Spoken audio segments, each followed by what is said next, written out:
오늘은 성령 강림절로 23번째 주일입니다. 이제 우리의 마음을 다 모읍시다. 그리고 하나님 앞에 영과 진리로 예배를 드립시다.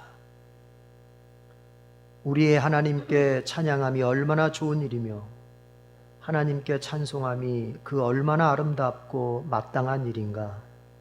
주님은 마음이 상한 사람을 고치시고 그 아픈 곳을 싸매어 주신다.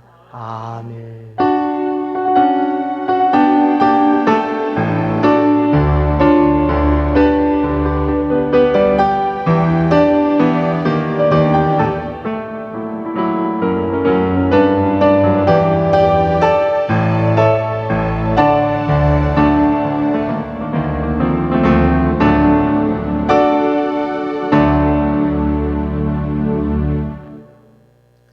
우리의 삶의 자리 속에 함께 하시며 우리를 살피시고 도와주신 주님 감사합니다. 오늘은 교회가 약속된 장소에 모여 주님께 믿음과 소망과 사랑을 고백하는 예배를 드리는 날입니다. 이 시간 우리의 의가 아니라 그리스도의 십자가 구속의 은혜를 의지하며 하나님께 나아갑니다. 이곳에 성령으로 임재하셔서 우리를 만나주시고 우리의 예배를 받아주시며 우리에게 성령 충만을 부어 주시옵소서. 예수 그리스도의 이름으로 기원하옵나이다. 아멘. 우리 다 같이 자리에서 일어납니다. 경배 찬송 기쁨으로 나오는 자.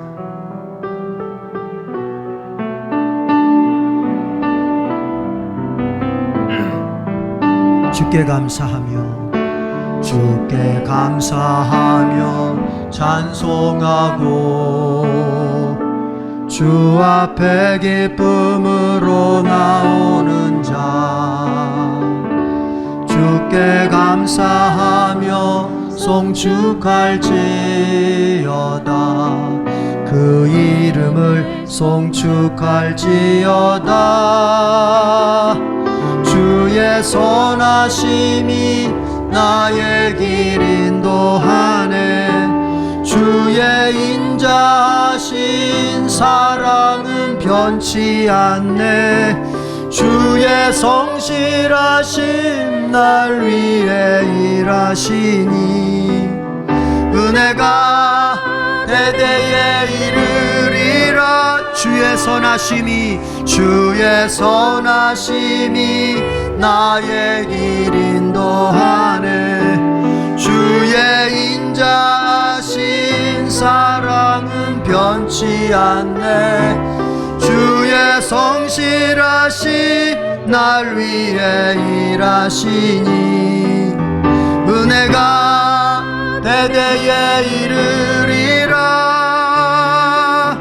할렐루야 할렐루야 할렐루야 할렐루야 할렐루야.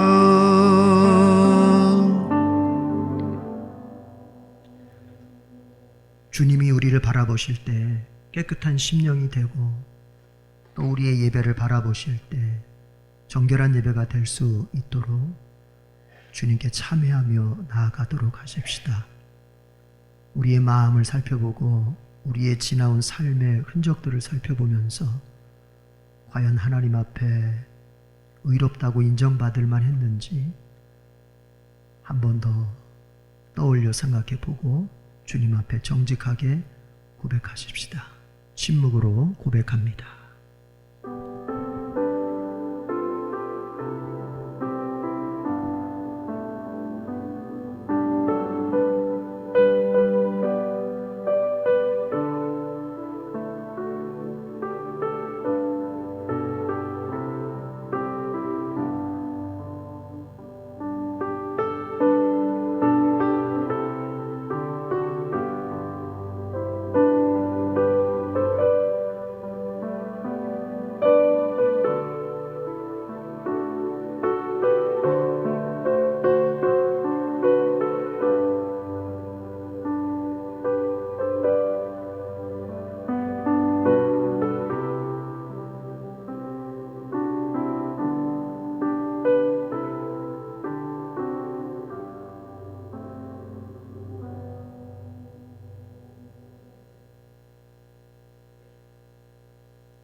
하나님께 회개하는 모든 사람들에게 우리 주님은 시편 65편 3절의 말씀을 통하여 우리에게 용서를 선언해 주십니다.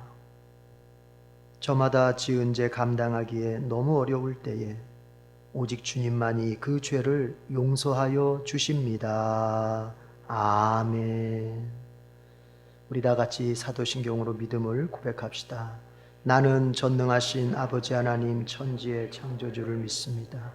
나는 그의 유일하신 아들 우리 주 예수 그리스도를 믿습니다. 그는 성령으로 잉태되어 동정녀 마리아에게서 나시고 본디오 빌라도에게 고난을 받아 십자가에 못 박혀 죽으시고 장사된 지 사흘 만에 죽은 자 가운데서 다시 살아나셨으며 하늘에 오르시어 전능하신 아버지 하나님 우편에 앉아 계시다가 거기로부터 살아있는 자와 죽은 자를 심판으로 오십니다.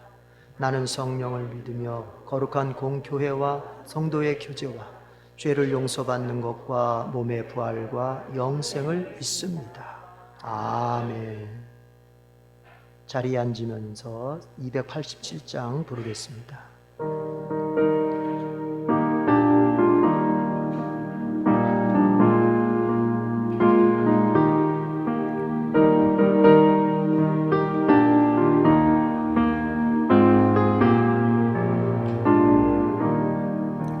예수 앞에 나오며 죄사함 받으며 주의 품에 안기어 편히 쉬리라.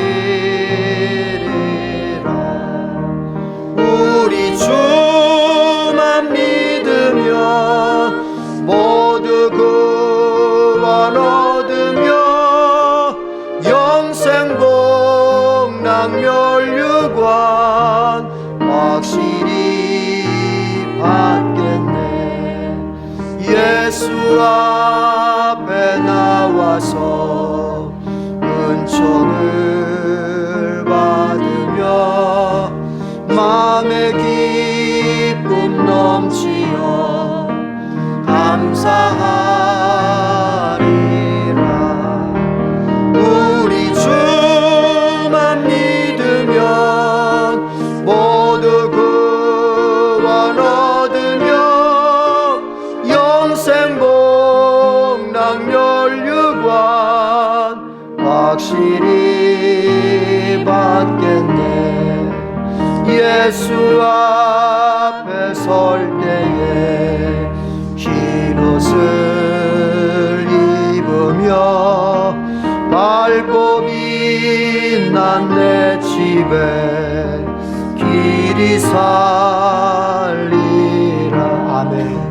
우리 주만 믿으면 모두 구원 얻으며 영생 복락멸류관 확실히 받겠네.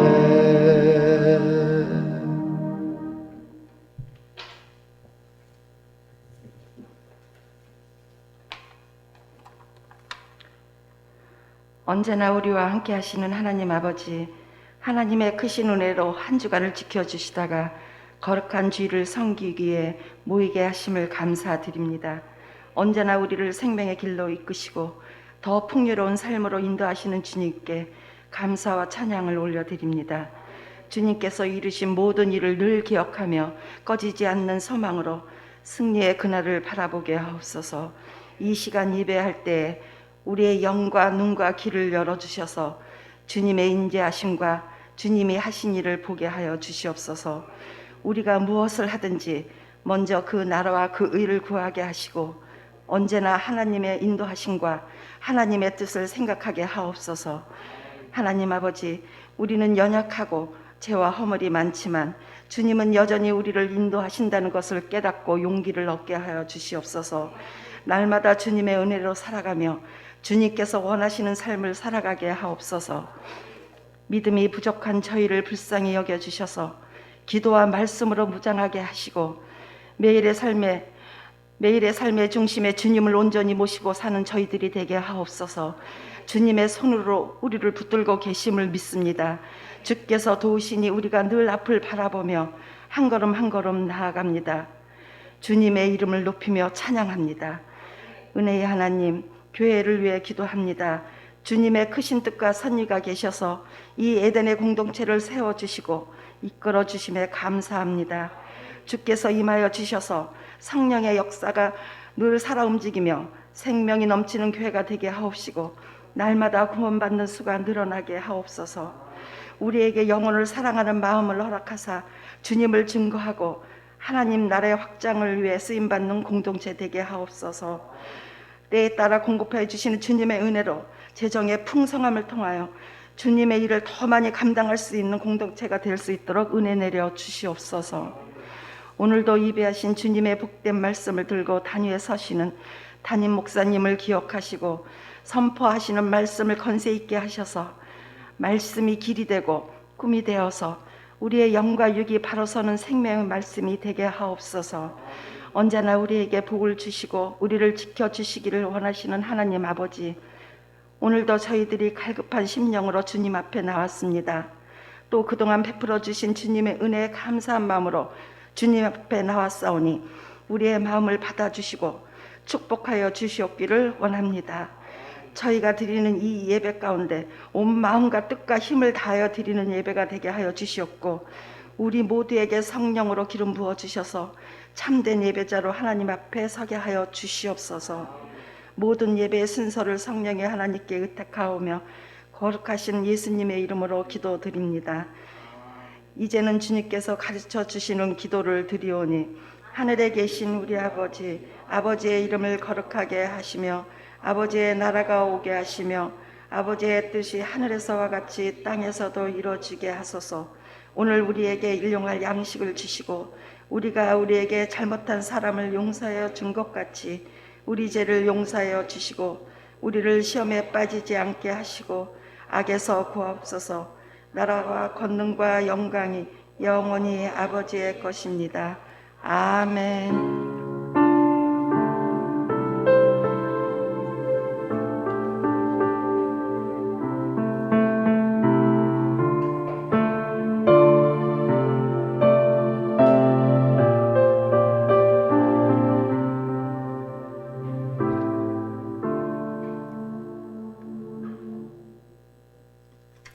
오늘 우리에게 주시는 주님의 말씀은 구약의 말씀 창세기 30장 31절에서 39절까지 되겠습니다. 구약성경 창세기 30장 31절에서 39절까지 되겠습니다.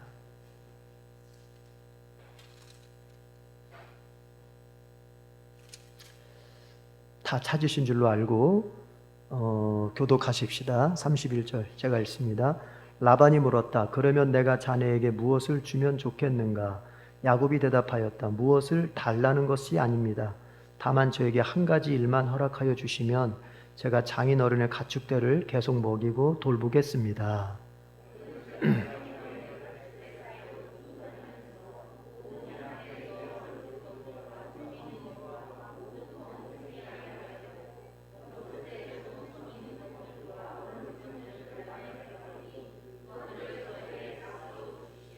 제가 정직하다는 것은 훗날 장인어른께서 저에게 삭스로 주신 가축대를 확인하여 보실 때에 증명될 것입니다. 제가 가진 것 가운데서 얼룩지지 않은 양이나 점이 없는 양이든지 검은색이 아닌 새끼 양이 있으면 그것들은 모두 제가 훔친 것이 될 것입니다. 그러나 라반은 이렇게 말해놓고서도 바로 그날로 순염소 가운데서 줄무늬가 있는 것과 점이 있는 것을 가려내고 또 모든 암염소 가운데서도 흰 바탕에 얼룩이 찐 것과 점이 있는 것과 모든 검은 새끼 양을 가려내어 자기 아들들에게 주었다.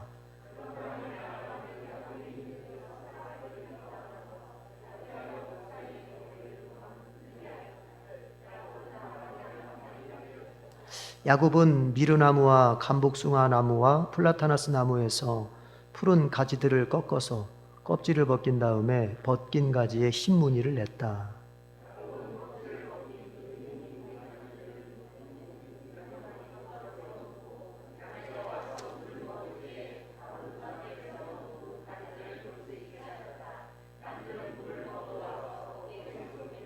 다 같이 읽습니다. 양들은 껍질 벗긴 그 나무가지 앞에서 교미를 하고서 줄무늬가 있거나 얼룩이 있거나 점이 있는 양을 낳았다. 아멘. 예루살렘 찬양대 주님께 특별 찬송을 부릅니다. 제목은 주님의 손길.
우리 이 시간 같이 한번 통성으로 기도하십시다. 말씀의 은혜 받도록. 다른 거 생각하지 않고 말씀의 은혜 받고 말씀의 능력에 사로잡히는 시간이 될 수 있도록 듣는 여러분 그리고 전하는 저를 위해서 같이 한번 기도하십시다. 성령이 역사하시도록. 다 같이 통성으로 기도합니다. 하나님 아버지, 이 시간 저희들이 말씀을 듣기를 원합니다. 이 시간 성령으로 역사하여 주시되 말씀을 기록하신 성령께서 이 시간 밝게 알아들을 수 있도록 계시의 영, 지혜의 영으로 우리 안에 역사하여 주시옵소서.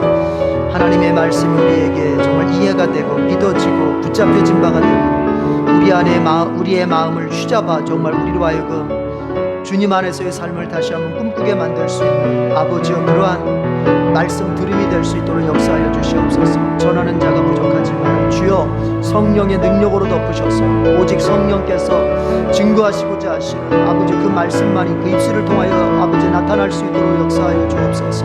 아버지 하나님, 이 시간은 악의 영들이 우리의 듣는 귀를 아버지 듣는 마음을 가리지 못하도록 성령이 정말 막아주시고 아버지 하나님이여 정말 처단해 주셔야 되겠습니다. 우리로 하여금 오직 하나님께만 집중할 수 있는 시간이 되도록 주님 이 시간 역사하여 주시옵소서. 하나님 아버지, 주님께는 나를 도울 신비한 방법이 있다는 말씀을 이제 두 번째 저희들이 또 듣고자 합니다. 이 시간 주여 사람의 말을 듣기를 원하는 것이 아니라 하나님의 말씀을 듣기를 원합니다. 성령께서 사람의 말을 하나님의 말씀으로 바꾸어 역사해 주실 때 정말 내 안에 하나님의 말씀에 대한 믿음이 생길 수 있습니다. 이 시간 그렇게 역사해 주시옵소서. 전하는 자의 부족함이 큽니다. 그렇지만 성령께서 이 시간 모든 선포되어지는 말씀에 능력을 덧붙이셔서 듣는 성도들에게는 그것이 하나님의 말씀으로 작용될 수 있도록 주님 역사하여 주시옵소서. 그래서 우리 성도들 모두 그 말씀 부여잡고 세상 나가서는 다 이기는 자로 그 믿음을 그리고 그 삶을 우뚝 세워가는 그런 성도들로 주님 탈바꿈 될 수 있도록 도와주시옵소서. 이 시간 모든 것을 주님께만 의지하겠습니다. 예수님의 이름으로 기도드립니다. 아멘. 한번 같이 따라합시다. 주님께는 나를 도울 신비한 방법이 있다. 믿으십니까? 이런 사람이 있었습니다. 이 사람은 교회를 나온 지가 얼마 안 됐어요. 교회에서 지난날의 죄를 하나님 앞에 회개하면 하나님이 듣고 용서해 주신다, 이렇게 배웠어요. 그래서 이제 교회 가르침을 따라서 이 사람이, 이 성도가 이제 하나님 앞에 죄를 회개했어요. 그런데 영 확신이 생기질 않아요. 정말 하나님께서 내 회개를 들으신 걸까? 하나님이 내 회개에 관심은 갖고 계신 걸까? 하나님이 내 회개를 듣고서 나를 용서해 주시긴 하신 걸까? 확신이 안 서요. 그 고민을 갖고서 이제 교회 목사님을 찾아갔습니다. 목사님 만나서 자신의 고민을 털어놓는 것이죠. 제가 하나님께 회개는 했는데 과연 하나님께서 제 회개에 관심을 두시기는 하는 걸까요? 제 회개 기도를 듣고서 하나님이 저를 용서해 주시긴 하는 걸까요? 물었어요. 그랬더니 목사님이 그 얘기를 듣고 나서 오히려 역으로 질문합니다. 성도님은 옷이 찢어졌을 때 그것을 버리십니까? 당신의 옷이 찢어졌을 때 그거 그냥 쓰레기통에다 버리냐, 이 질문이죠. 그때에 그 성도가 대답을 합니다. 아닙니다. 그것을 다시 수선해서 입습니다. 그러자 그 목사님이 이렇게 말해줍니다. 성도님이 옷에도 그렇게 신경을 쓰는데 하나님께서 왜 자기 형상대로 지은 자신의 피조물에 대해서 깊은 관심을 보이지 않겠습니까? 우리의 찢어진 옷도 관심 갖고 기어서 다시 수선해서 우리가 입는데, 하물며 하나님 자신의 형상을 따라서 지은 우리에게 왜 하나님께서 깊은 관심을 보이지 않겠느냐, 그런 의도의 말씀이죠. 여러분, 우리에게 이런 생각이 들면 우리의 신앙과 삶은 무너지는데, 무슨 생각이냐? 하나님은 나에 대해서 무관심하다, 이 생각이 들면, 그 생각이 드는 순간 우리의 신앙과 삶은 완전히 무너져 내려버립니다. 그러나 반대로 주님은 나에게 관심을 갖고 계신다, 그것도 아주 큰 관심을 갖고 계신다, 이런 생각이 들면은 우리의 신앙과 우리의 삶은 여러분 희망으로 가득 차게 되고, 그러면서 신앙과 삶이 강해지게 되는 것이지요. 여러분, 오늘 이 예배 자리도 하나님께서 깊은 관심을 가지고 우리를 바라보시는 줄로 믿습니다. 그리고 이 예배 후에 우리의 현실의 삶에서도 하나님은 우리에게 계속된 관심을 두시고서 살피실 줄로 믿습니다. 야곱은 외삼촌 라반의 집으로 피신해 와 있습니다. 그런데 이 외삼촌 라반은 좀 악한 사람인지라, 아니 많이 악한 사람인지라 야곱을 이용해 먹기만 하고 야곱에게 제대로 된 품삯을 주질 않습니다. 야곱의 노동력만 착취하고 그에게 정당한 품삯을 주질 않아요. 줘야 할 품삯을 10번이나 떼어 먹습니다. 그래서 야곱은 지금 큰 환난의 삶을 겪고 있습니다. 너무 이 현실이 고통스럽고 무겁기만 합니다.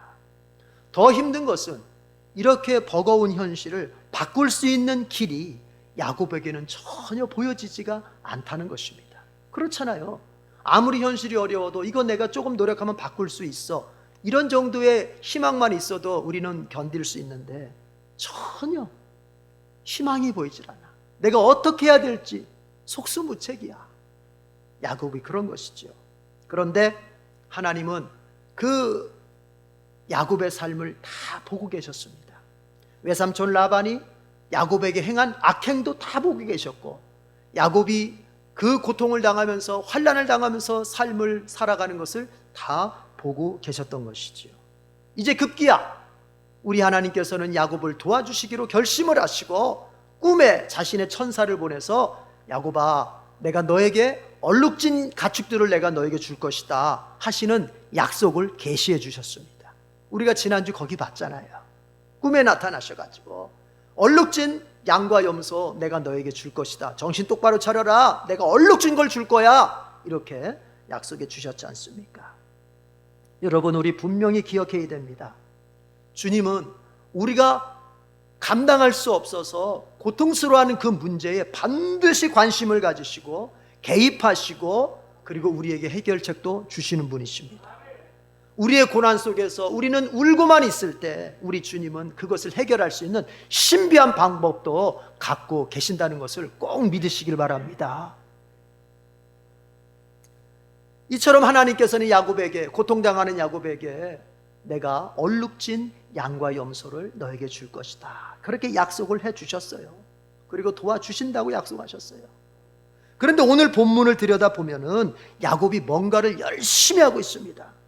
성경에 보니까 야곱이 나무를 갖다가 미루나무, 감복숭아나무, 플라타나스 나무를 갖다가 껍질을 벗겨서 거기다가 얼룩을 내고, 여러분 37절을 한번 읽어보십시오. 이게 무슨 말이냐면 37절 나같이 시작. 야곱은 미루나무와 감복숭아나무와 플라타나스 나무에서 푸른 가지들을 꺾어서 껍질을 벗긴 다음에 벗긴 가지에 흰무늬를 냈다. 이 말이 읽어도 무슨 말인지 모를 수 있어요. 제가 이해를 돕기 위해서 설명을 좀 하면은요, 나무에다가 얼룩을 낸단 말이에요. 쉽게 말하면 이 나무 가지가 초록색입니다. 초록색. 이 나무 가지들이 초록색인데 그거를 이제 영어 성경으로 보면 좀 더 뚜렷하게 이해할 수 있어요. 스트라이프라는 건 뭐냐면 줄무늬를 말하는 거예요. 줄무늬. 그렇죠? 그러니까 초록색 나무에다가 곳곳에다가 껍질을 벗겨서 하얀 줄무늬를 만든 거예요. 그러면 나무는 전체적으로 어떻게 보여요? 컬러풀하게 보이지 않습니까? 단색으로 보이지 않고. 지금 야곱이 그 작업을 한 거예요. 이해가 되셨으면 아멘. 자, 그렇게 야곱은 지금 그렇게 노력을 하고 있는 거예요. 그래서 나무를 얼룩지게 만든 다음에 양들이 이제 물 먹으러 왔을 때 양들이 보는 앞에다가 그 나뭇가지를 딱 세워놨던 거예요. 그러면 양들이 교미할 때 이상하게 새끼를 나는데 얼룩진 거를 낳게 되었다는 것입니다. 오늘 성경이 그 얘기를 하고 있어요. 여러분, 이 말씀을 통해서 우리에게 보여주시는 하나님의 메시지가 있어요. 야곱의 이 행위를 통해서 우리에게 들려주신 하나님의 그 중요한 교훈이 있단 말이에요. 그게 뭔지 아세요? 야곱은 하나님의 약속을 딱 받은 다음에 이제 그 노력을 하게 되는데, 어떤 노력을 하게 되냐면은 자기가 그 약속을 이룬 노력을 하게 되는데, 중요한 게 있어요. 그 노력의 방향을 하나님의 약속의 방향과 일치를 시키는 거예요. 그러니까 하나님께서 야곱에게 내가 너에게 얼룩진 걸 주겠다 그랬더니 지금 야곱은 뭔가를 열심히 노력하는데 어떤 노력을 해요? 자기도 할 수 있는 한도 내에서 뭔가 얼룩진 뭔가를 만들고 있는 거예요. 그 얘기는 뭐예요? 야곱은 이제 인생의 방향 모두를 누구에게 마치고 있어요? 하나님께 마치고 있는 거예요. 하나님의 방향으로 자신의 인생의 방향을 마치는 거예요. 하나님이 얼룩진 것이라고 하면 자기도 얼룩진 거로 가는 거예요. 하나님이 오른쪽이라고 하면 자기도 오른쪽으로 갈 거예요.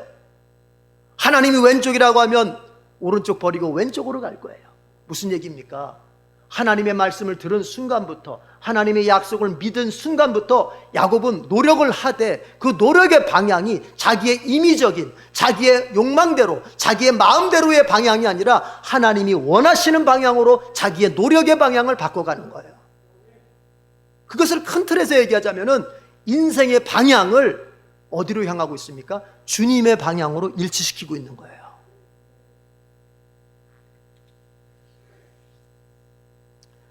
이런 일화가 있죠.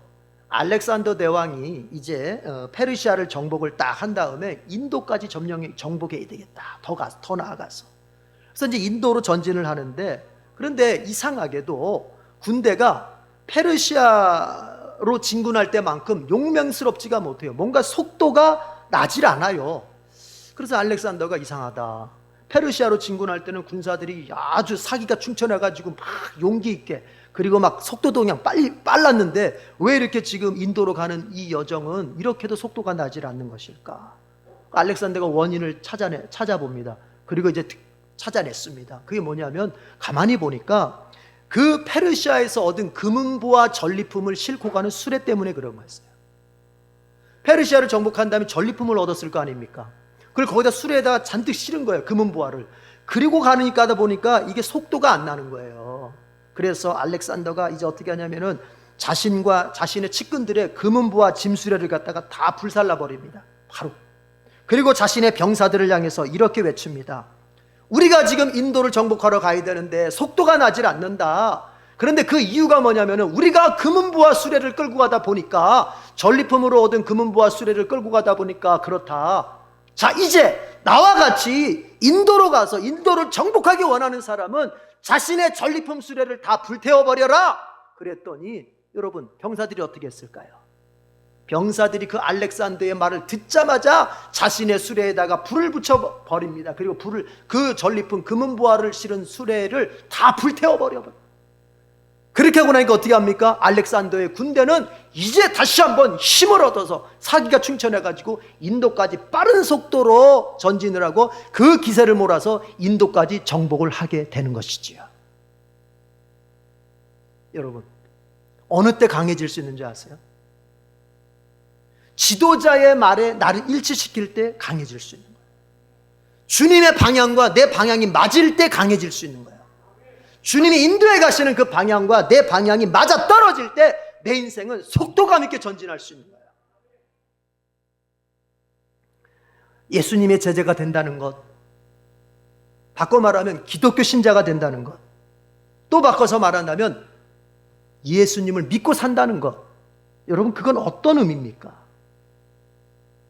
그건요, 그때부터 예수님을 믿겠다고 선언한 순간부터 자신의 모든 인생의 방향을 예수님의 방향과 일치시키겠다고 결심한 걸 말하는 거예요. 믿으시면 아멘. 여러분이 예수님을 영접했다면, 그리고 예수님을 여러분의 주님으로 고백했다면 그것은 뭘 포함하고 있느냐? 이제부터 나의 인생의 방향은 나의 원함대로가 아니라 예수님의 원함대로, 예수님의 방향대로 내가 일치시켜 가겠다. 그것이 포함되어 있는 고백이란 말이에요.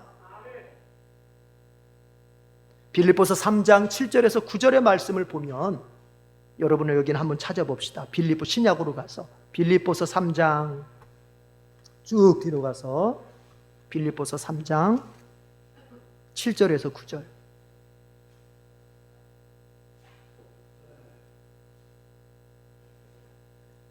바울의 고백입니다. 사도 바울의 고백입니다. 빌립보서 3장 7절에서 9절 다 같이 읽습니다. 시작. 그러나 나는 내게 이루었던 것은 무엇이든지 그리스도 때문에 해로운 것으로 여기게 되었습니다. 그뿐만 아니라 내 주 예수 그리스도를 아는 지식이 가장 고귀함으로 나는 그 밖에 모든 것을 해로 여깁니다. 나는 그리스도 때문에 모든 것을 잃었고 그 모든 것을 오물로 여깁니다. 나는 그리스도를 얻고 그리스도 안에 있는 사람으로 인정받으려고 합니다. 거기까지. 여러분, 이 고백에서 사도 바울은 뭐라고 얘기합니까? 사도 바울은 예수님을 만난 이후로 자신에게 이루어 보였던 것까지도 다 배설물처럼 여기며 버렸다는 것입니다. 과거에는 그것이 나에게 좋아 보였던 것이고, 과거에는 그것이 나에게 이익되는 것이었고 나에게 유익한 것이었지만, 내가 예수님을 믿는 순간에 그것들을 다 똥처럼 여기면서 버려버렸다는 것입니다. 해로운 것으로 여기면서 버려버렸다는 것입니다. 왜요? 과거에 이롭게 보였던 그런 것들이 지금 내가 예수님을 알고 예수님을 믿은 순간부터 예수님께 방향을 일치시키려다 보니까는 그것들이 방해가 되는 것입니다. 그것들이 이익이 안 되는 것입니다. 그러니까 그것들을 버려버리고 예수님께 방향을 계속 맞추기 위해서 그것들을 버려버렸다는 얘기입니다. 사도 바울의 고백을 들어보십시오. 예수님을 만난 사람의 특징은 뭐냐? 그 인생의 방향을 이제 예수님의 방향과 일치키려고 애쓰게 된다는 것입니다. 이게 믿음이에요. 이게 믿음. 바울의 이 신앙이 농축된 말이 뭔지 아십니까? 예수님께 나의 인생의 모든 방향을 내가 맞출 것이다, 일치시킬 것이다. 이 사상이, 신앙 사상이 농축된 말이 바로 바울이 자주 쓰는 말이 있죠. 엔 크리스토스, 그리스도 안에서. 바꿔 말하면 주 안에서. 바울 서신에 보면 이 말이 참 자주 나옵니다. 그리스도 안에서, 주 안에서. 여러분, 주 안에서라는 말이 뭡니까? 주님 때문에 주님을 기준 삼고, 주님을 기준 삼았을 때 그 주님의 방향과 일치한다면 내가 취할 것이지만, 주님의 방향과 일치하지 않는다면 그것이 이 현실 속에서 나에게 아무리 이로움을 주는 것이라 할지라도 버렸다라고 고백하는 게 사도 바울입니다. 비단 이것은 사도 바울만의 신앙 고백이어서는 안 됩니다. 예수님을 믿겠다고, 예수님의 제자가 되겠다고, 내가 한평생 예수님 따라서 살겠다고 고백한 우리의 신앙 고백이기도 해야 되는 것입니다. 개인적인 얘기해서 죄송합니다만, 나는 우리 아버지를 볼 때마다 그런 생각을 합니다. 여러분, 우리 아버지가 제가 혼자 예수님 믿을 때는요, 저를 많이 핍박했어요. 성경책도 그냥 찢어서 버리고 교회 다니지 말라고, 공부해야지, 공부해서 좋은 대학 가야지, 무슨 교회를 가냐고 하면서 이렇게 했어요. 저를 때리기도 하고. 그런데 저희 아버지께서 이제 예수님을 딱 만난 순간부터는요, 나타나는 모습이 뭔지 아세요? 그 예수님께 자신의 인생의 방향을 일치시키려고 애쓰시는 걸 제가 봤어요. 그 좋아하는 술, 담배, 매일매일 술 마시고 그랬던 분이, 여러분, 예수님 딱 만나자마자 난 이제 술 안 마신다, 가족들 앞에 선언하고 그날부터 딱 술 안 마십니다. 인생의 방향을 그렇게 맞춰가는 거예요. 예수님이 원하시는 대로. 반면에 새벽 기도, 예수님 믿자마자 새벽 기도 하십니다. 교회가 저기 의정부고 집은 미아동입니다. 그 미아동에서 의정부까지 매일 새벽 기도합니다. 물론 전도사님이 이제 차 가지고 모시러 갔죠. 그리고 틈만 나면, 일하시다가도 틈만 나면 성경을 읽습니다. 그전에는 가족들에게 언어도 거칠었지만 예수님을 딱 만난 순간부터는 언어도 얼마나 가족들에게 친절하고, 그리고 가족들을 위해서 서비스하려고 하고, 제 눈으로 그걸 목격을 했어요. 그래서 저는 이렇게 감히 말합니다. 우리 아버지는 예수님 딱 4년 믿고 돌아가셨는데 남들이 40년 믿은 것보다도 더 엑기스로 믿고 가셨다. 핵심이 뭡니까? 자신의 인생의 방향을 예수님의 방향에 일치시키려고 하는 것, 이것이 바로 신앙의 핵심이고 엑기스라는 거예요. 우리는 어떤 성도입니까? 여러분, 성도는요, 두 종류가 있습니다. 구원받은 성도라 할지라도 두 종류가 있습니다. 한 성도는 예수님을 자기가 끌고 가려고 하는 사람이 있습니다. 자기가 예수님을 끌고 가. 예수님 이쪽으로 오세요. 나는 이쪽으로 가고 싶어요. 예수님 나 따라오세요. 그러면서 뒤에서 그냥 내 일이나 좀 도와주세요. 예수님을 끌고 가는 성도가 있습니다. 그런가 하면 한 성도는 예수님을 따라가는 성도가 있습니다. 예수님 나보다 앞서가세요. 예수님이 원하시는 곳으로 가세요. 저는 예수님만 따라갈 거예요. 예수님이 진 자리로 가면 저도 진 자리로 갈 겁니다. 예수님이 마른 자리로 가신다면 저도 마른 자리 가겠습니다. 예수님이 기쁨의 자리 간다면 저도 기쁨의 자리 가겠지만, 예수님 만약에 특별한 뜻이 있어서 고난의 자리로 저를 인도하신다 할지라도 저는 그 길도 감사하면서 가겠습니다. 예수님을 따라가는 성도가 있어요. 여러분은 누굽니까? 여러분은 어떤 종류의 신자입니까? 여러분의 매일매일의 삶이 예수님을 끌고 가는 삶입니까? 예수님을 따라가는 삶입니까? 이후에 천국에서 주님 만났을 때 과연 주께서 나를 보고 뭐라고 말씀하시겠습니까? 너는 나를 끌고 다녔던 사람이다, 이렇게 말씀하실까요? 아니면 너는 나를 잘 따라왔던 사람이다 라고 말씀하실까요?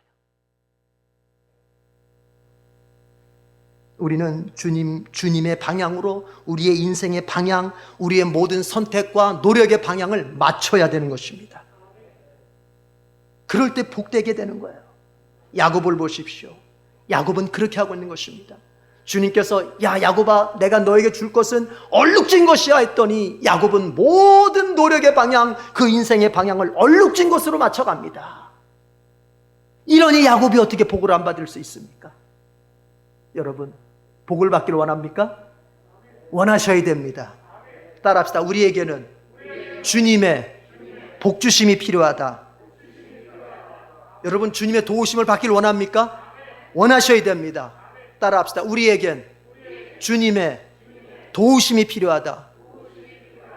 이제 보십시오. 주님의 도우심을 받고 주님의 복을 받으려면 순서가 있어요. 먼저 주님의 뜻을 먼저 알아야 돼요. 그리고 이제 그 뜻을 알았다면 그 뜻의 방향으로 우리의 인생, 선택, 노력 전체 다 통틀어서 인생의 방향을 일치시켜 가야 돼요. 그럴 때 주님께서 신비한 방법으로 도와주시고, 그럴 때 주님께서 복을 부어주시는 것입니다. 야곱이 그랬어요. 야곱은 주님께서 얼룩진 것이다 했더니 아멘, 얼룩진 것입니다. 저도 거기에 맞춰 가겠습니다. 우리 성도들 그렇게 하십시다. 그래서 여러분도 야곱처럼, 여러분 본문으로 가서 보세요. 30장 43절 다 같이 읽어보세요. 30장 43절. 야곱이 얼마나 복을 받는지 30장 43절, 창세기 30장 43절 시작. 이렇게 하여 야곱은 아주 큰 부자가 되었다. 야곱은 가축대뿐만 아니라 남종과 여종, 낙타와 나귀도 많이 가지게 되었다. 아멘. 성경이 말합니다. 큰 부자도 아닙니다. 아주 큰 부자입니다. 거부입니다. 그런데요, 야곱이 원래 어떤 처지였냐면요, 야곱이 자기 집을 떠나서 외삼촌한테 갈 때는요, 그 야곱이 나중에 요셉 때문에 애굽의 왕 바로를 만났을 때 나중에 야곱이 고백을 할 때 이런 얘기를 합니다. 이런 고백을 합니다. 하나님 앞에 기도할 때 이런 고백을 합니다. 하나님, 제가 지팡이 하나만 가지고 제가 길을 떠났는데 이제 돌아올 때는 큰 부자가 되어서 돌아왔습니다. 이런 고백을 해요. 그러니까 외삼촌한테 갈 때는요, 여러분, 야곱이 가진 거라고는 뭐밖에 없었어요? 지팡이 하나밖에 없었어요. 그런데 성경이 뭐라고 말합니까? 아주 큰 부자가 되었다. 복을 받았다는 얘기예요. 그런데 그 복을 받았던 비결이 뭐라고요? 자신의 인생의 방향을 주님의 방향에 일치를 시킨 것입니다. 여러분의 시간, 여러분의 물질, 여러분의 인간관계, 여러분의 재능, 여러분의 자녀교육, 여러분의 인생의 모든 요소의 방향을 주님의 방향과 일치시키십시오. 그러면 주님께서 각각의 요소 속에 복의 부어주심이 있습니다. 자,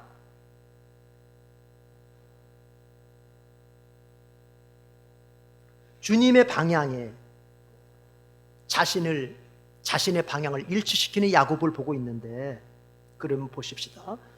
우리에게, 여러분, 우리에게 어떤 일을 우리가 해결하는 데 있어서, 우리가 어떤 문제, 어떤 환난을 만났을 때 그것을 해결해 가는 데 있어서 주님의 방향과 우리의 노력의 방향, 이걸 일치를 시켜야 되는데, 노력의 방향을. 그런데 우리의 노력의 방향의 첫 번째가 뭐냐? 주님이 원하시는 우리의 노력의 방향의 첫 번째가 뭐냐? 따라합시다. 믿고 기도하는 것이다. 주님이 원하시는 우리의 노력 속에서 우리가 뭔가를 위해서 노력할 때 그 노력의 첫 단추가 무엇이 되었길 원하시느냐? 주님은 믿고 기도하는 것이 되길 원하신다는 겁니다. 이게 주님의 방향이에요. 그러니까 우리도 뭔가 어떤 고난이나 어려운 문제를 해결할 때 다른 것부터 하면 안 돼요. 왜요? 주님이 원하시는 방향이 믿고 기도하는 것이기 때문에 우리도 그 방향에 일치를 시킨다면 뭐부터 해야 돼요? 믿고 기도부터 해야 되는 거예요. 믿으시면 아멘. 예, 그렇습니다. 주님이 우리에게 좋은 것을 주시려고 하실 때, 우리에게 복을 주시려고 하실 때, 다르게 표현하면 우리의 문제를 해결하시려고 하실 때 우리에게 가장 원하시는 것이 있습니다. 그게 뭔지 아세요? 여러분, 자, 에스겔 36장 37절을 한번 찾아봐요. 에스겔 36장 37절. 뒤로 가서 성경 한참 뒤로 가서 이사야, 예레미야, 에스겔 36장 37절.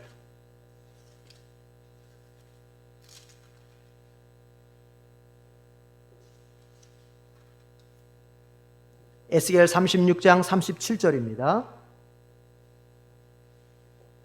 자, 찾으셨습니까? 찾으셨으면 아멘. 자, 24절을 먼저 읽어보세요. 24절. 36장 24절을 먼저 읽어야 37절이 이해가 됩니다. 36절 24절 다 같이 시작. 내가 너희를 이방 민족들 가운데서 데리고 나오며 그 여러 나라에서 너희를 모아다가 너희의 나라로 데리고 들어가겠다. 아멘. 자, 한 절만 더 읽어봅시다, 여러분. 어디 있냐면은 29절 한번 더 읽어보세요. 29절. 여러분의 이해를 돕기 위해서입니다. 29절 다 같이 시작. 내가 너희를 그 모든 더러운 곳에서 구원하여 낸 다음에는 곡식의 소출을 풍성하게 하여 다시는 너에게 흉년이 들지 않게 하며. 무슨 얘기냐면, 자, 37절 읽고 얘기합시다. 37절 이제 다 같이 시작. 나 주 하나님이 말한다. 이제 나는 다시 한번 이스라엘 족속을 시켜서 내게 도움을 간청하게 하겠고 그들의 인구를 양떼처럼 불어나게 하겠다. 아멘. 저를 보십시오. 이런 얘기입니다. 하나님께서 지금 바벨론의 포로로 끌려가 있는 이스라엘 백성들에게 이렇게 말씀하세요. 내가 너희들을 포로 생활에서 해방시켜서 너희의 땅 이스라엘 땅으로 다시 돌아오게 만들겠다는 거예요. 그리고 지금 너희들은 그곳에서 가난을 겪고 있고 바벨론에서 고통을 겪고 있고 가난을 겪고 있고 참 어렵지만 내가 너희들을 이스라엘 땅으로 데려온 다음에 거기서는 아주 풍성한 삶을 살도록 만들어 주겠다는 거예요.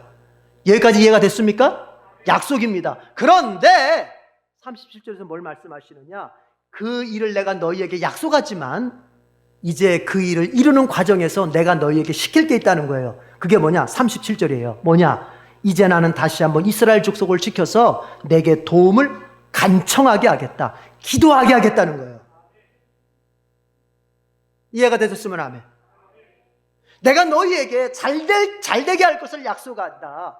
그러나 이것이 너희에게 이루어지는 과정 속에서는 내가 너희에게 기도를 시키겠다는 거예요. 기도를 명령하겠다는 거예요. 그러니까 우리가 여기서 알아야 될 게 있어요. 하나님이 우리에게 아무리 좋은 것을 약속하셨어도 내가 기도로 하나님 앞에 간청하지 않으면, 내가 기도로 하나님 앞에 매달리지 않으면 약속은 약속일 뿐 그것은 나에게 현실화되지는 않는 것이지요. 이해가 되셨습니까? 그럼 우리는 뭘 해야 될까요? 기도해야 되는 거예요. 기도. 이걸 개역개정 성경은요 더 적나라하게 번역을 했어요. 뭐라고 번역한지 들어보십시오. 개역개정은 이렇게 얘기하고 있어요. 하나님이 이렇게 약속을 주신 다음에 이렇게 얘기합니다. 그래도 이스라엘 족속이 이같이 자기들에게 이루어 주기를 내게 구하여야 할지라. 내가 이같이 약속을 했어도 이스라엘 너희들은 나에게 주님 그렇게 약속하신 대로 되게 해주십시오 라고 구해야 내가 해주겠다는 거예요. 이러니 기도 안 할 수 있겠어요? 그러니까 이런 얘기 하지 마세요. 우리 어차피 기도 안 해도 주님 나에게 약속하신 건 어차피 이루어질 거잖아. 그렇지 않습니다. 약속했어. 따라합시다. 약속했어도 기도하지 않으면 이루어지지 않는다. 반대로 약속은 기도하면 반드시 이루어진다. 그래서 여러분 성도가 그런 사람들이 있는 거예요. 성도들 중에도 약속은 가지고 있지만 현실에서는 전혀 복의 기쁨을 누리지 못한 채 한 생애를 끝나버리는 사람이 있습니다. 그러나 어려운 중에 환난 중에 있어도 이가 약속을 믿고 주님께 매달려가지고 복의 현실을 누리면서 한 생애를 사는 사람도 있습니다. 여러분 어디에 속하시고 싶어요? 기도해서 복을 누리시길 바랍니다. 시편 146편 18절 19절에서 이렇게 약속하십니다. 주님은 주님을 부르는 모든 사람에게 가까이 계시고 진심으로 부르는 모든 사람에게 가까이 계신다. 주님은 당신을 경외하는 사람의 소원을 이루어 주시고, 따라합시다. 그들의 부르짖는 소리를 듣고 구원해 주신다. 그들이 부르짖는 소리, 성도들이 기도하는 소리, 성도들이 살려달라고 외치는 소리, 성도들이 도움을 달라고 외치는 소리, 그 소리를 듣고 주님은 문제로부터 건져주시고 어려움으로부터 해방시켜주시고 살 길을 열어주시고 저주를 풀어 복이 되게 하신다는 거예요. 그래서 우리는 다른 것보다 기도부터 해야 되는 거예요. 기도부터. 어떤 아주 가난한 가부가 있었어요. 그는 남편을 잃은 지 얼마 안 됐어요. 그런데 어느 날 많은 액수의 요금 청구서를 받아들었습니다. 이상하다. 내가 이 요금을 내가 냈었는데 왜 다시 요금 청구서가 날라왔지? 분명히 자기 생각에는 이 요금을 냈거든요. 그런데 그걸 다시 내라고 또 이 청구서가 날라온 거예요. 이 여인은 홀로 되었기 때문에 물질적으로 너무 어려웠어. 그 남은 돈도 재산도 남은 돈 있던 것도 얼마 전 남편 장례식 하느라고 다 썼습니다. 이제 없습니다. 그런데 이 요금을 다시 지불하라는 거예요. 며칠이 지났습니다. 못 냈습니다. 이제 수금 사원이 찾아와서 이 여자를 찾아와서는 협박을 합니다. 며칠 안으로 당신이 요금을 지불하지 않으면 법정에다가 고소를 할 수밖에 없다. 그런데요, 신기한 일이 일어납니다. 바로 그때 나비 한 마리가 그 집의 창문을 통해서 집 안으로 들어옵니다. 근데 그 집에는 어린 아들이 있었는데 이 어린 아들이 그 나비를 보고서 내가 저 나비 잡아가지고 학교에 그 숙제해야 되겠다. 숙제가 마침 뭐냐면 곤충 채집하는 거 있잖아요. 그런 거. 그거 해가지고 가져가야겠다. 그래서 얘가 그 나비를 잡으려고 막 따라다니는데 나비가 뭐 여기저기 옮겨다니면서 잘 안 잡히잖아요. 그러다가 이 나비가 소파에 앉았는데 그 소파에 앉은 걸 딱 잡으려고 하다 보니까 나비가 쓱 피하면서 어떻게 나비가 밑으로 밑으로 내려갔어요. 밑으로. 소파 밑으로. 그러니까 이 아이가 소파를 옮기려다 보니까 자기 힘으로 안 되거든요. 그러니까 그 옆에 있던 수금사원 아저씨한테 아저씨 이거 좀 한번 밀어주세요. 그러니까 그 아저씨도 얼떨결에 뭐 애가 시키니 애가 부탁을 하니까 그리고 내 소파를 쫙 밀었어요. 앞으로. 그런데 여러분 그 소파를 미는 순간 뭔가 종이쪽지 하나가 밑으로 뚝 떨어지는 거예요. 뚝 떨어져. 봤더니 그게 뭐냐, 옛날에 이 여인이 지불했던 그 요금 청구서의 영수증이었던 거예요. 영수증. 그래가지고 이 여인이 그 엄청난 요금을 다시 물지 않게 되었다는 것입니다. 그런데 중요한 게 있습니다. 뭐냐, 이 여인이 그 요금 청구서를 다시 받았을 때, 이 여인이 낙담이 컸을 때, 이거 낼 돈이 없는데, 이거 분명히 내가 낸 건데 낙담이 너무 컸을 때, 이제 그 여인은 그때부터 뭘 하기 시작했느냐, 하나님 앞에 기도하기 시작했던 거예요. 하나님, 저는 정직하게 냈습니다. 그런데 이걸 다시 내라고 합니다. 낼 돈이 없습니다. 하나님, 그 영수증을 찾도록 도와주십시오. 그런데 하나님이 그렇게 신비한 방법으로 역사하신 거예요. 믿으세요? 여러분에게도 그런 신비한 역사가 나타날 줄로 믿습니다. 뭐 하면? 기도하면. 그러니까 여러분의 지금 당면된 문제가 아무리 커 보이고 아무리 힘들어 보여도 절대 포기하지 말고 믿고 뭐 하면 된다? 기도하면 된다. 기도하면. 옆 사람 같이 한번 축복하십시다. 믿고 기도하면 신비한 방법이 나타납니다. 그렇습니다. 우리 주님은 우리에게 우리 어려운 문제 속에 신비한 방법으로 돕기를 원하십니다. 그런데 그 주님께서 우리에게 원하시는 방법이, 원하시는 것이 있습니다. 그건 바로 믿고 기도하는 것입니다.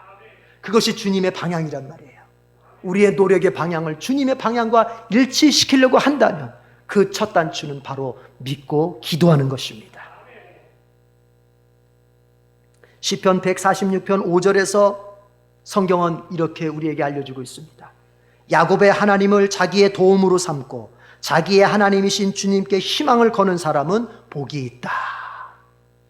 하나님을 자신의 도움으로 삼고 사는 사람, 하나님께 희망을 두고서 사는 사람, 복이 있다고 얘기합니다. 하나님을 여러분의 도움으로 삼으십시오. 그리고 그 하나님의 방향에 여러분의 인생 요소의 방향을 일치시키려고 노력하십시오. 우선 기도부터 하십시오. 그러면 주님께서는 여러분에게 신비한 방법을 동원해서라도 여러분에게 복을 부어주십니다. 우리 다 같이 한번 통성으로 기도하십시다. 하나님, 내가 하나님을 도움으로 삼고 주님 앞에 기도하고 정말 주님을 의지하며 나가겠사오니 나에게 신비한 방법을 통해서 문제 있는 사람은 이 문제 역사해 주시옵소서. 아직 그럴듯한 문제는 없지만 앞으로 생길 문제가 있다면 주님 그렇게 역사해 주시옵소서. 신비한 방법으로라도 나를 도와주시옵소서. 이렇게 한번 기도하시겠습니다. 다 같이 통성으로 기도합니다. 하나님 아버지 감사합니다. 우리 주님께서 2주를 걸쳐 주신 귀한 말씀, 우리 주님께는 신비한 방법이 있습니다.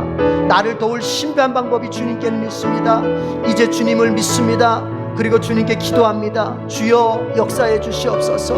우리의 문제가 현실 앞에 있다면 주님, 이 문제 신비한 방법을 동원해서라도 야곱을 도와주셨듯이 나를 도와주시옵소서.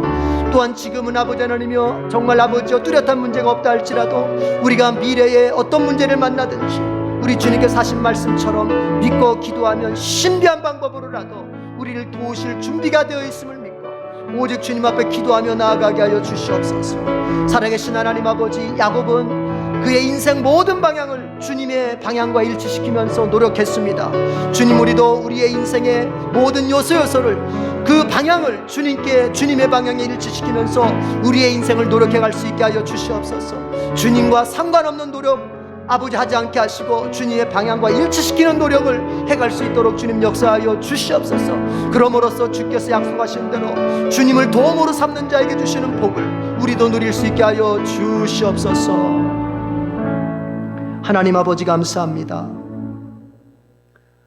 우리도 야곱처럼 주님의 뜻을 알았다면 이제는 우리의 인생의 방향을 주님의 방향에 일치시켜가게 해주시옵소서. 우리의 인생 속의 모든 노력이, 그것이 신앙을 위한 노력이든 일을 위한 노력이든 문제를 위한 노력이든 주님의 방향과 일치시키는 한도 안에서 애써갈 수 있게 해주시옵소서. 그럴 때 주님께서 야곱에게 신비한 방법을 동원해서 역사하시고 복을 주셨습니다. 우리에게도 동일한 역사가, 동일한 복이 나타나게 해 주시옵소서. 주님의 말씀에 감사를 드립니다. 예수님의 이름으로 기도드립니다. 아멘.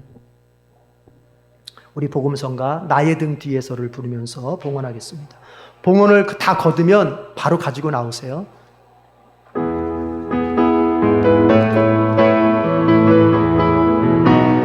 나의 등 뒤에서, 나의 등 뒤에서 나를 도우시는 주, 나의 인생길에서 지치고 고나여 매일처럼 주저앉고 싶을 때 나를 밀어주시네. 일어나 걸어라, 일어나 걸어라, 내가 새 힘을 주리니.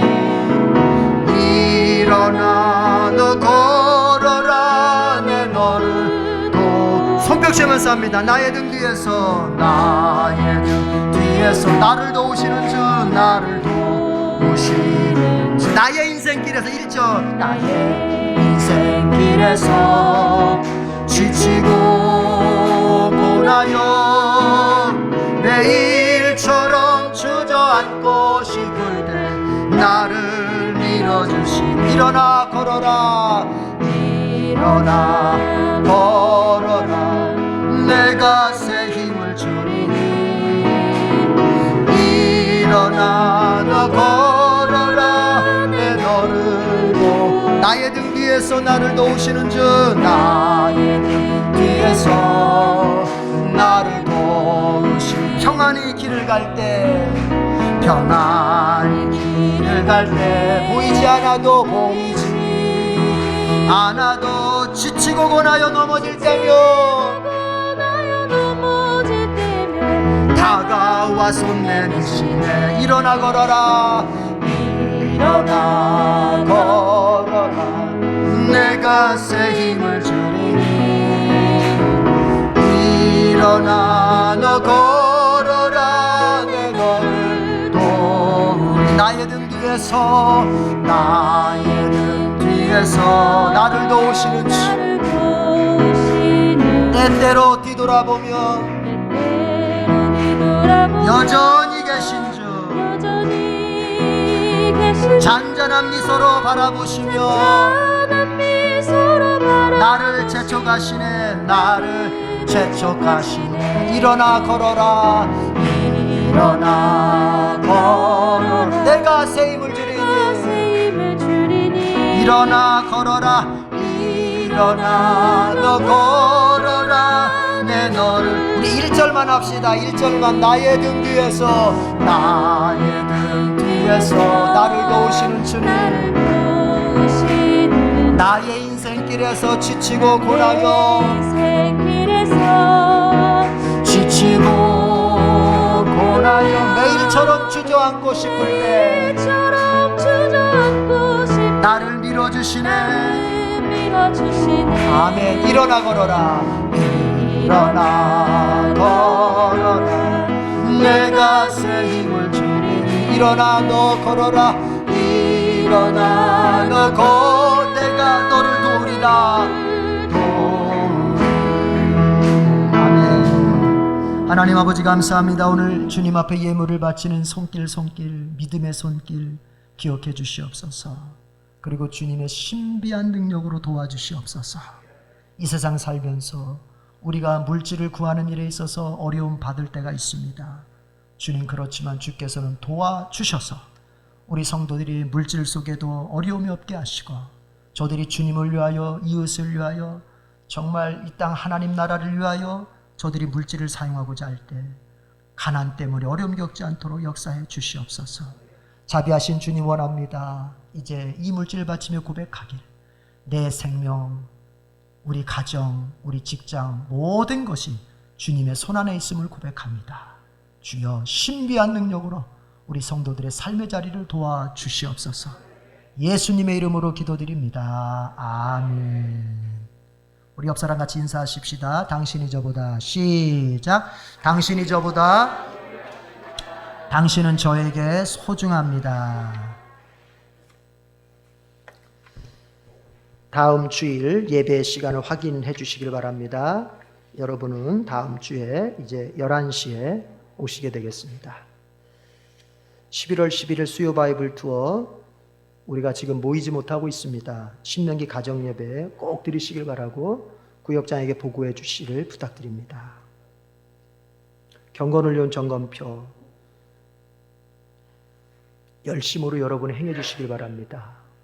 오늘 얘기했지만 기도해야 되고 기도하려면 주님의 뜻을 알아야 되는데 그러기 위해서 말씀도 읽어야 됩니다. 그래서 말씀 기도 열심히 실행하시고 꼭 여러분 그것을 구역장에게 보고해 주시길 바랍니다. 다음 주일은 추수감사주일입니다. 추수감사주일은 농사 짓지 않는 우리에게는 추수감사주일은 어떤 의미냐? 1년의 삶을 보살펴 주신 하나님의 은혜에 우리가 감사드리는 절기입니다. 그래서 여러분들이 주님 앞에 마음으로도 감사하고 물질로도 감사하고 예배로도 감사하고 이럴 수 있기를 바랍니다. 6번 광고 매년 해왔던 추수감사절 김장 행사는 주방부서 주관으로 축소해서 진행합니다. 21일 토요일에 김장을 담습니다. 시간이 되시는 분들은 우리 김현숙 권사님께 연락을 하셔서 같이 동참해 주시길 바랍니다.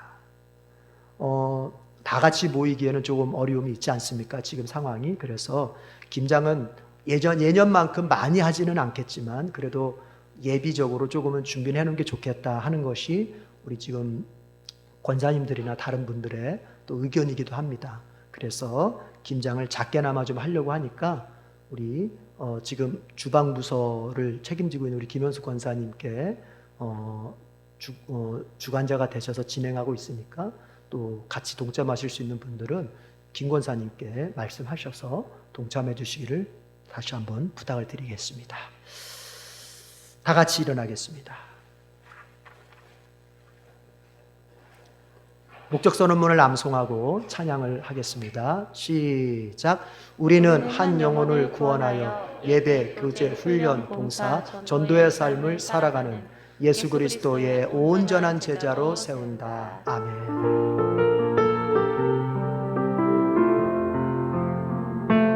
우리는 한 영혼을 구원하여 예배, 교제, 훈련, 봉사, 전도의 삶을 살아가는 예수 그리스도의 온전한 제자로 세운다. 주여 한 영혼을 구원해 주소서. 주여 그 이름을 불러주옵소서. 간절히 기도드리오니 구원하소서. 함께 천국에서 주를 뵙게 하소서. 내 입술은 연약하나 주는 강하시니 내 입술이 주전할 때 능력 나타내소서. 주여 한 영혼을 구원하소서. 닫힌 마음 문을 열어주소서. 주여 그 이름을 불러주소서. 거역할 수 없는 은혜 주소서. 성령님 능력으로 예수님의 권세로 나를 사용하사 구원하소서. 사랑하는 성도 여러분, 이제 주님의 약속을 믿고 주님의 방향으로 우리 인생의 모든 요소의 방향을 맞춥시다. 우리의 선택, 우리의 노력의 방향을 주님의 방향으로 맞춥시다. 주님의 방향에 맞추어 노력하는 첫 번째는 믿고 기도하는 것입니다. 어떤 일이든지 주님께서 신비한 능력으로 신비한 방법으로 도와주실 거라는 믿음을 갖고 기도하십시오. 그러면 여러분은 반드시 승리하게 될 것입니다. 우리 주님 예수 그리스도의 은혜와 하나님 아버지의 크신 사랑과 성령님의 교통 역사, 능력 주심이 오늘 예배를 드리며 마음속에 이제 모든 인생의 방향을 주님의 방향으로 맞추어 가겠다고, 어떤 일이 있어도 믿고 기도부터 먼저 하겠다고 결심하고 돌아가는 모든 성도들 위해 지금부터 영원까지 함께 있을지어다. 아멘.